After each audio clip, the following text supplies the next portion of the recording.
안녕하세요. 민주당 대변인 김지호입니다. 감옥에 가보면 다 억울하다더라던 이준석, 특검 앞에서는 왜 본인이 한 말을 잊었습니까? 이준석 대표의 말은 오래 기억될 것입니다. 감옥에 가보면 자기 죄가 있어서 왔다고 하는 사람 하나도 없다. 경찰을 잘못 만나서, 검사를 잘못 만나서 잡혀왔다고 말하는 게 범죄자의 상투적인 변명이라는 그 발언 말입니다. 그런데 이제 그 말을 가장 정확히 재현하고 있는 사람은 다름 아닌 이준석 대표 본인입니다. 김건희 특검에서 9시간 반 동안 피의자 조사를 받은 뒤 이준석 대표는 왜 내가 피의자인지 모르겠다. 수사의 문제 제기에 공감하기 어렵다고 말했습니다. 이 말이 무엇입니까? 바로 이준석 대표가 스스로 규정했던 수사기관을 탓하며 억울함을 호소하는 전형적인 변명 아닙니까? 증거가 없다고 말하는 것, 검사, 경찰을 잘못 만났다고 주장하는 것, 자신의 혐의를 이해할 수 없다고 말하는 것, 이 모든 태도를 범죄자의 상투적 행동이라고 본인이 그토록 단호하게 규정하지 않았습니까? 그런데 막상 본인이 피의자가 되자 그 기준은 어디로 갔습니까? 그 원칙은 왜 이렇게 쉽게 무너졌습니까? 더욱이 이번 수사는 단순한 오해나 주변 인물의 문제로 치부할 사항이 아닙니다.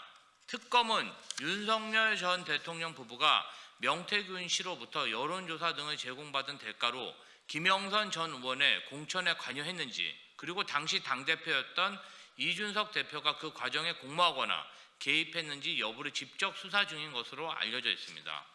이처럼 구체적인 수사 대상과 쟁점이 존재하는 상황에서도 이준석 대표는 여전히 왜 내가 피의자인지 모르겠다고 말합니다. 이준석 대표는 스스로에게 물어야 합니다.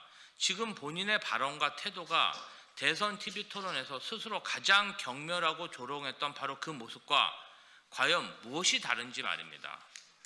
다른 사람의 억울함 앞에서는 구차한 변명이라며 조롱하고 경멸하더니 정작 자신의 의혹 앞에서는 나는 왜 피의자인지 모르겠다고 말하는 이준석 대표의 뻔뻔한 변명을 국민들은 똑똑히 지켜보고 있습니다. 말과 행동이 이렇게 어긋나는 정치에 국민은 더 이상 관대하지 않습니다. 2026년에는 입으로만 하는 정치가 아니라 책임으로 국민 앞에 서는 정치를 선택하기 바랍니다. 검찰총장 딸이라는 이유로 특혜 채용 의혹의 진상규명이 멈춰서는 안 됩니다. 심우정 전 검찰총장 딸의 국립외교원 특혜 채용 의혹은 단순한 채용 논란을 넘어 법 앞의 평등과 공정한 기회라는 헌법적 가치가 제대로 작동하고 있는지를 묻는 중대한 사항입니다. 채용 절차 위반 정황이 확인됐음에도 불구하고 국가기관은 과태료 부과 대상이 아니다라는 법제처 해석으로 행정 제재가 무산되면서 수사기관의 철저한 진상 규명 필요성은 오히려 더욱 커졌습니다.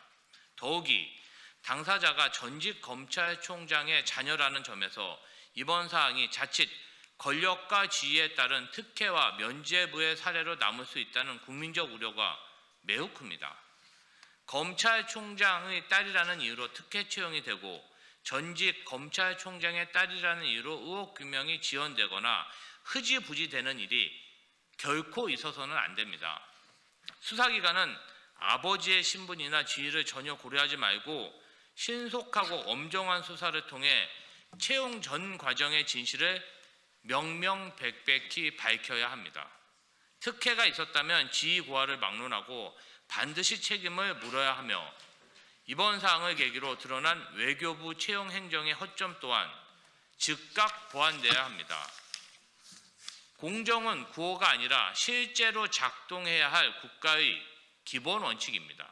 이번 사항에 대한 철저한 진상규명이야말로 공정한 사회로 나아가기 위한 최소한의 출발점임을 분명히 밝힙니다. 1,487억 원은 한강버스에 띄우고 6cm 눈에는 멈춰선 도시. 지금 서울시에 필요한 것은 오세훈식 빛 좋은 개살구 시정이 아니라 기본 행정입니다. 오세훈 서울시정의 민낯이 연이어 드러나고 있습니다. 한쪽에서는 1,487억 원을 투입한 한강버스 사업이 고작 104억 원의 운영수익을 내는 동안 다른 한쪽에서는 눈 6cm의 서울 전역이 마비되는 제설 대란이 벌어졌습니다. 공통점은 분명합니다.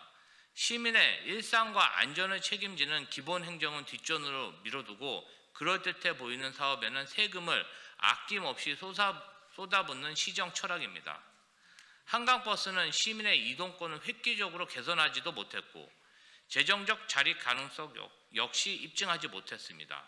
그럼에도 서울시는 대규모 예산을 투입하며 미래교통과 도시 브랜드라는 말만 반복해 왔습니다. 반면 시민의 생명과 직결된 제설 행정에서는 기존 지침을 삭제한 채 아무런 대비도 없이 겨울을 맞았고 사고와 혼란이 발생한 뒤에야 조용히 지침을 복구하는 무책임한 행정을 보였습니다. 전시 행정의 상징인 한강버스에는 1,487억 원을 쓰면서 시민 안전을 지키는 지침 하나는 지워버린 시정. 이것이 과연 책임 있는 서울시정입니까? 서울시장은 쇼를 하라는 자리가 아닙니다. 도시의 외관을 허술하게 치장하는 허영의 자리가 아니라 시민의 하루를 지켜내는 기본에 충실한 행정가의 자리입니다. 그러나 오세훈 시장의 시정은 여전히 잘 보이는 일에는 집착하면서 반드시 해야 할 일에는 소홀했습니다. 서울시의 행정 우선순위는 도대체 어디에 있습니까? 세금은 홍보용 사업을 위해 존재하는 것이 아니라 시민의 안전과 삶의 질을 지키기 위해 쓰여야 합니다. 이제라도 오세훈 시장은 보여주기 행정을 멈추고 서울시장으로서 기본 책임이 무엇인지부터 다시 돌아보기 바랍니다. 더불어민주당 대변인 김지호였습니다.